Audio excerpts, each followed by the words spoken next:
Hello, everyone. Greetings and salutations. Welcome back to another episode of the Back at the Pack podcast, Second Wind.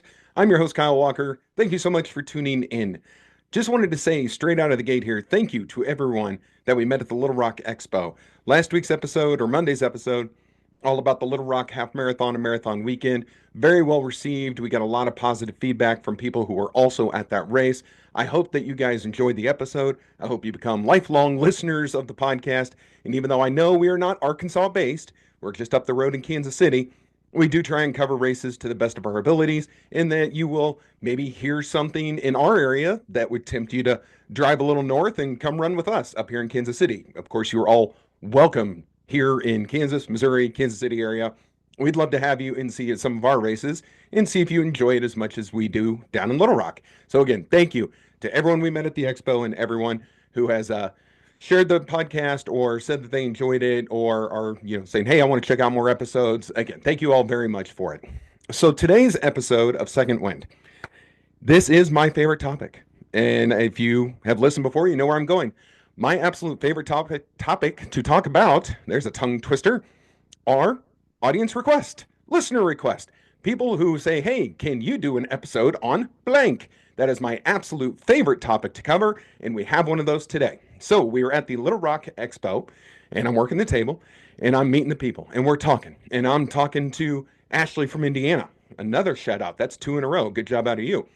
And she says, hey, I am having a problem with dogs, running and dogs. Have you ever covered running and dogs? No, I have not ever covered running and dogs. Why don't we do an episode talking about running and dogs? Now, where I'm at, I am in a very suburban part of Kansas. Okay, so not a lot of wild dogs in my area. Not even really a high risk of, kind of those, I don't know, potentially aggressive breeds of dogs. My running area, yeah, some dogs will bark from their backyard at me, but there's never anything out or loose or dangerous. But I know that's not always the case. So, what I wanted to do today is talk about running and dogs. What happens when you have the aggressive dog? What happens when you have the dog that chases after you? What happens with just everything surrounding that because we've never talked about it before. So as you can see, I am wearing a shirt, Running of the Dogs. This was a race done and they don't do it anymore. This thing died a quick death. I did it 2 years. I think I did it in 2011 and 2012. So the fact I still found this shirt means something. But it was for Boxer Rescue. Back in the fall, we did running, what was it, running with paws, running of paws. Anyway, we did two dog themed races back to back. And so it's kind of funny that I never thought to cover dogs as it pertains to running, but it took a wonderful listener's request to make that happen. So, what we need to do first when it comes to dogs, and this is a list I've compiled all around the world, and here's just kind of how I feel like presenting it to you. First off, all right, understanding. We got to understand why dogs chase. Why are they coming after us as we, as just cute little runners, are jogging along doing our thing? Something seems to trigger the dang dogs and they want to pursue. Okay. First is called prey drive. So not prey, but prey, hunter prey, all that kind of thing. But I hate to break it to you, but when you're running, you're activating a dog's natural instinct to chase moving objects. You know how there's the old joke about dogs chasing cars? Dogs chase runners because it's a natural instinct to chase moving objects. Your quick movement triggers something primal in dogs. They're not necessarily being aggressive, they just can't help themselves sometimes. And then, of course, sometimes they're being aggressive. Another reason a dog might chase after you is territory protection. Many dogs see their yard or block as their kingdom, and you're just an unwelcome visitor speeding through their realm. Okay, so territory, it makes sense. When it's said that it can also be the entire block, I guess I really never mentally put it out that far. Like, I could see a dog protecting its house, protecting its yard, even protecting an owner if they happen to be out for a walk. But apparently, it can expand farther than we might have guessed on what a dog perceives is their territory. Another one is fear response. Sometimes dogs chase because they're actually scared of you. And in the dog world, a good offense is the best defense. Okay. So if you scare a dog or you corner a dog, that's when a dog normally attacks, right? And so we can scare the dog where they will actually chase after you because they're scared of you. Hey, yep, yep, yep, get away from me. Okay. That's Another thing that a dog can do. Again, all of this, I learned so much. So sidebarring here, I have two dogs here. They're both Huskies. All right, so about 50 pounds. One of them is 4 years old, one of them is 5 years old. They're the laziest dogs on God's green earth. All right, everyone's like, oh, Huskies are so high energy. No, these two don't care. I leave my front door open all the time where they just look through the glass door. Dogs walk up and down the block all day, every day. My two don't care. They lay there and they look at them. So, like, I don't have dogs that are going to chase anybody. I don't have dogs that'll even chase me around the house if I'm trying to play with them. They some lazy things. So there's some stuff here I learned because I can't relate because my dogs don't behave in that manner. Runners go up and down my block all the time. Dogs don't care.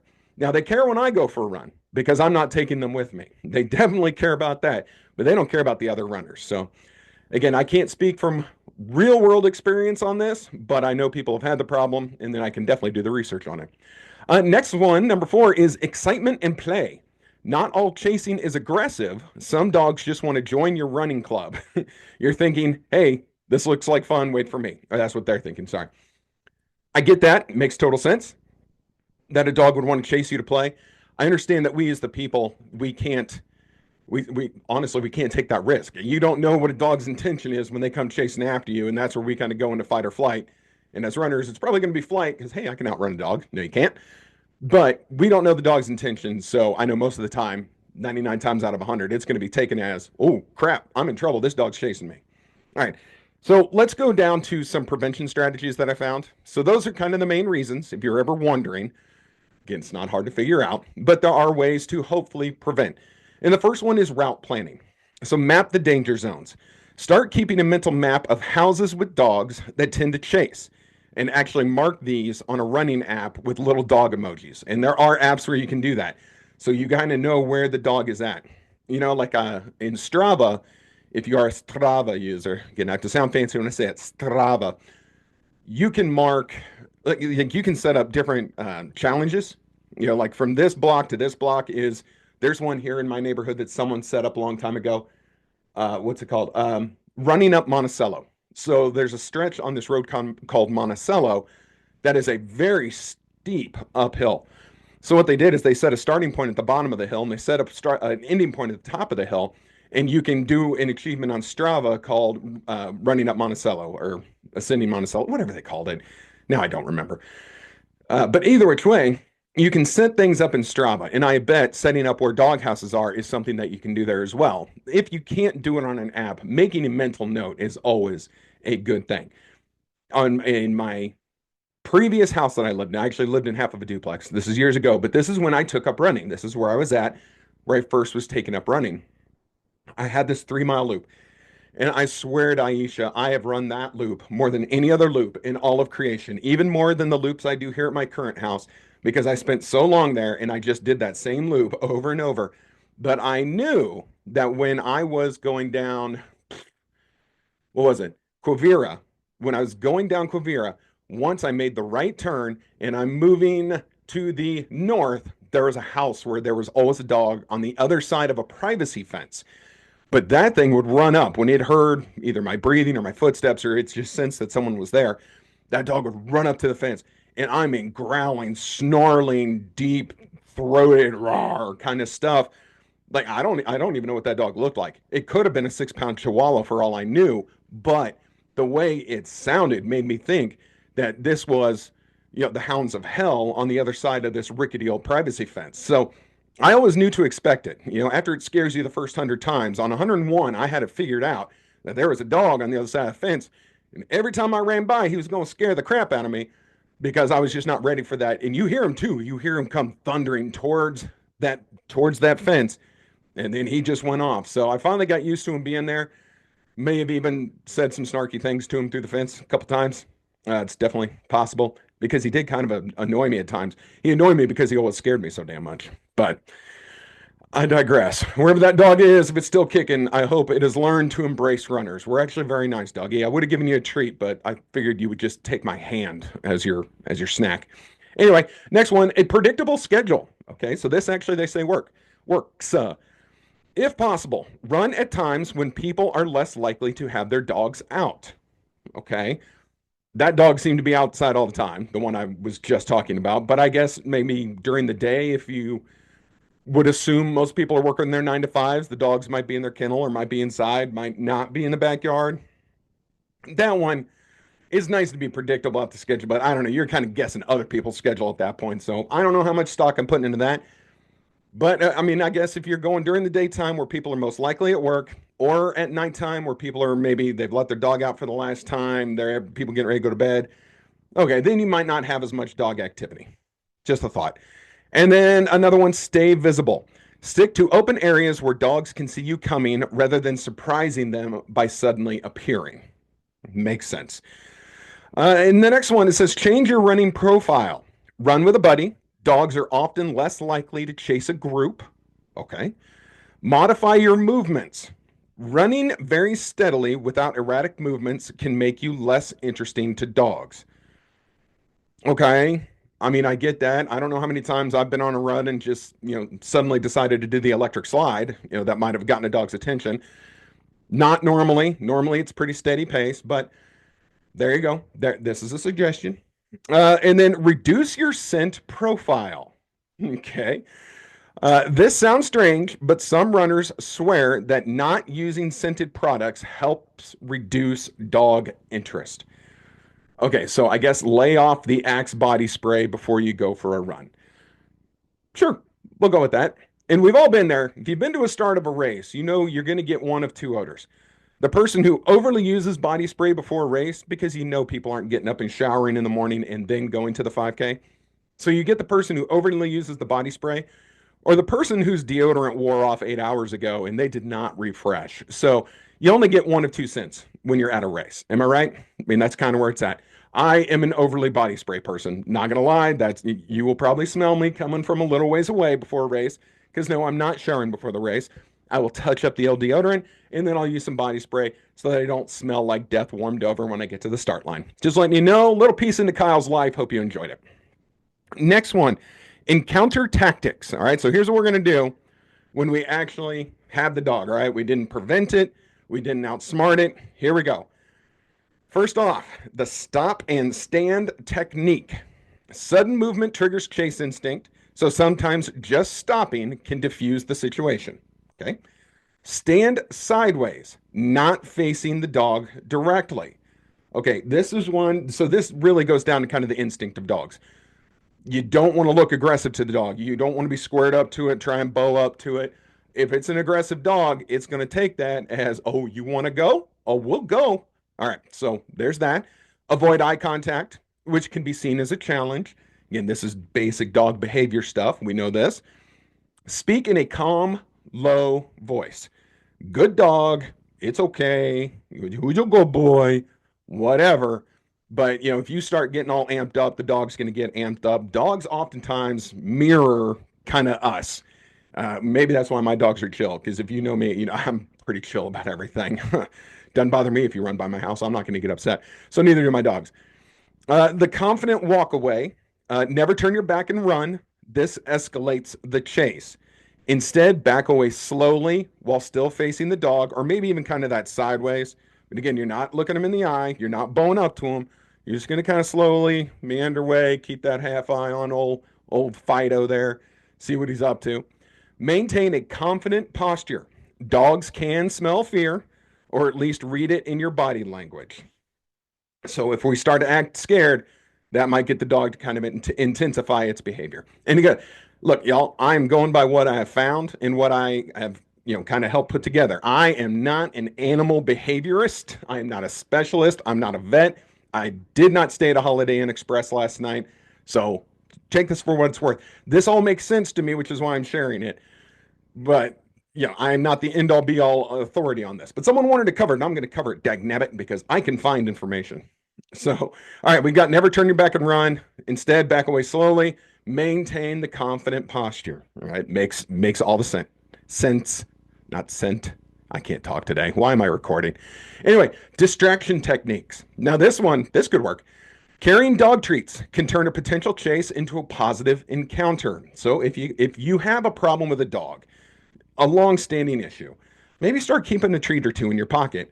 so that you can, maybe flip in the dog's direction when you go by. If you think there's going to be an encounter, give them a little something to chew on. Hopefully they'll lose interest. And who knows, maybe even make a little dog buddy, which would be great. Hey, make a new dog friend. Some runners carry a squeaky toy to redirect attention. Can you see that? Oh, I could honestly see that. I could be running along. But if I have a squeaky toy in my hand, I'm going to play with it. Like I'm going to squeak that thing as I'm running. I'm going to squeak it out of the runners, and I'm just going to squeak it at traffic. And I don't know. I could just see myself if I'm carrying a squeaky toy while running. The dog's going to end up being confused because I'm going to play with it more than the dog is. But that's just me. And then a firm sit command works surprisingly often. Dogs are conditioned to respond. So if the dog happens to know sit and you say sit, good chance the dog might actually sit. Sounds wild, and I know in the moment that would be like the last thing that I'm thinking of. Tell the dog to sit. Okay, sit, boo boo, sit. Good dog. I don't know, but they say it works. If they say it works, then hey, maybe it works. Another one, let's see. Next, we have defensive tools when needed. Sometimes you need a little extra protection. There are always dog deterrent sprays, like a pepper spray, but it's citronella based sprays, not pepper spray. Sorry, citronella based. They can create a barrier without causing harm. We don't want to hurt the dog. The dog is just doing what it's supposed to do. Ultrasonic devices emit a sound only dogs can hear that most find unpleasant. Okay, so like a little dog whistle, except, maybe a battery powered. A dog dazer, a small handheld device that uses sound to deter dogs. That's kind of the same as the ultrasonic, but whatever. And then a running stick or an umbrella, not to hit the dog, but to make yourself look larger or create a barrier. Yeah, you're not going to be swinging at the dog, but you can kind of use it to maybe fend it off if need be. Give it a little tap, move them away. Carry a hockey stick. There you go. We're going to carry hockey sticks with us when we run. It's going to be a brand new craze. It's going to be crazy. And so next, and what do we got here? The unexpected friend. So like, here's a few real runner stories that we found. So the unexpected friend. Let's see. There was someone from the Facebook group that let's see, every Tuesday morning, a dog would chase her until she started carrying treats. Now the dog sits on the edge of its yard waiting for her to run by. So there are success stories of that. Let's see, there was another one where a guy had a terrifying experience, as they called it, with 3 dogs that escaped their yard during his long run. He used his water bottle to spray in front of them while backing away slowly towards a neighbor's porch. Okay, so he kind of used that water. Dogs most of the time don't like to get sprayed in the face, or at least they'll take a little wind out of their sails. And so little spritz. And then, of course, the one that I learned at the expo, our friend who mentioned the dog issue, was running from one of the gatekeepers of hell. It was a Chihuahua that chased her into her neighbor's garage. So, again, I think that's funny, but in the moment, that's actually terrifying because I do think Chihuahuas are the gatekeepers of hell. I think if you do end up going southbound, before you go meet Beelzebub, you are going to have to get through the 2 Chihuahuas guarding the gates because those nasty earmuffs kids, those nasty bastards, they really do want to rip you apart limb from limb, even though they only weigh 2.5 pounds. I don't know why the good Lord saw fit to create such atrocious beasts as Chihuahuas. But anyway, so there are some ways to deal with it, and I'm sure in your own running circle, you probably know someone who has had to deal with a dog issue. Fortunately, I've not. I've had nothing but positive experiences, except for the dog on the other side of the rickety privacy fence. But it never was that much of an issue. I never had to go face to face with it. I just had to deal with it scaring the crap out of me for a while. But the last one, they put this on here: legal and ethical considerations. Know the local leash laws. They vary significant by location. Again, if dog's gotten loose, a leash law isn't going to help you at all. But if you run with your dog just to prevent you from getting on the wrong end of a dog issue, make sure you know your leash laws. Report repeated issues to animal control. It's not about getting someone in trouble. It's about everyone's safety. So yes, report if you have to. Consider carrying the animal control number on your phone or in your phone. We all have our phones with us anymore. Just add that contact information. Again, it's not like you're carrying an extra card or an extra piece of something. Just put it in your phone. And then remember that most dog owners don't want their dogs chasing people either. So if you have a problem with a particular house or a particular dog, if you can find out whose house or whose dog that is, tell them. Be like, oh, crap, sorry, I didn't know that Spot was getting out underneath that hole in the fence and is chasing people. Whoops, sorry, we'll put a log there and he can't get out anymore. The next, rehabilitation, becoming a dog-friendly runner. Consider volunteering at a shelter to better understand dog behavior. Not a bad idea. Practice positive encounters with friendly dogs to build confidence. Where were we? Oh my goodness. Oh, it was in Little Rock, and I think you mentioned this. Okay, so at the Expo of Little Rock, they have a booth, and they're not rescue dogs. I don't know the best way to say them. They're service dogs, but they're dogs, yeah, service dogs. They go around to children's hospitals or veterans homes or whatever, and they go and just be pleasant dogs to have pleasant encounters with. Well, during the Little Rock Half Marathon that I ran, they were like past mile marker two, but they were all along the side of the course, and it was so funny. All the people, they don't care about their race, darting over to the side just so that they could love on a dog. So again, I don't blame them, and I know oldest back of the pack at Lana would be one of those people because I think she spent more time at the expo at their booth than she did at ours working with me for the Back of the Pack podcast. Dog people are dog people, and you can't stop it. But yeah, consider volunteering. Practice positive encounter. So along the course, practice a positive encounter. And I did love that at the expo and at the race, and even at other places, people have really gotten ingrained with asking the owner before petting the dog. And that is so good and like so spot on because you can startle a dog even when they're with their owner. If you just run up and start right in their face, you can actually startle them. And they might go into protection mode to their owner. They might want to protect themselves, and you could end up on the wrong end of a bite. So I love that people are asking, hey, can I pet your dog? Is it okay to pet your dog? May I pet your dog? That is so great. My daughters do it, thankfully. They've got trained well enough to do that. Trained, that sounded bad. I rewarded them with a squeaky toy. No, but they do it. A lot of people doing it, so that's a really good thing to see. And definitely you do it, especially out on your run. If you see someone running with their dog or you just come across whatever, you make sure you always present yourself positively to both the dog and the owner. And then some runners have successfully trained neighborhood dogs to expect them by running at the same time each day. So if another dog knows that you're going to be there, they're not as surprised. And if you made it a positive experience, the dog ain't going to care. And then life is great for everyone. So just something else to keep in mind. So that is what I have found on the dog issue, being chased by dogs, possible negative reaction to dogs, or negative encounters with dogs. These are just some of the steps to maybe make it a little more positive for both you and the animal. I am sure, yes, there are dogs out there who have been through the stuff, who are angry, who are violent, and who could actually potentially hurt you. Those are definitely the exception, not the rule. So I kind of go with the understanding that the dog most of the time mostly means well. We as the higher being, the more alpha, I don't know what you call it, top of the food chain, I feel like we should be able to handle these animals pretty well while keeping them safe, mostly keeping us safe, and building on positive encounters instead of negative ones. But I get it. The negatives are going to happen. Take all precautions necessary to keep yourself and your running groups and friends safe. Your safety, priority number one. Safety of the animal, priority 1A. How about that? So there we go. That's our episode on dogs. Next week, we're going to finally, I know I'm behind, we're going to cover the entire Las Vegas weekend on Monday's episode of the podcast. And if possible, we'll get the reviews in for the John Brown Half Marathon coming up on March 8th and then the Beard Run on March 9th. I think we're going to do Vegas, John Brown, Beard Run. We're just going to knock them all out, one episode. That'll be coming up on Monday. So tune in if you want to hear about that.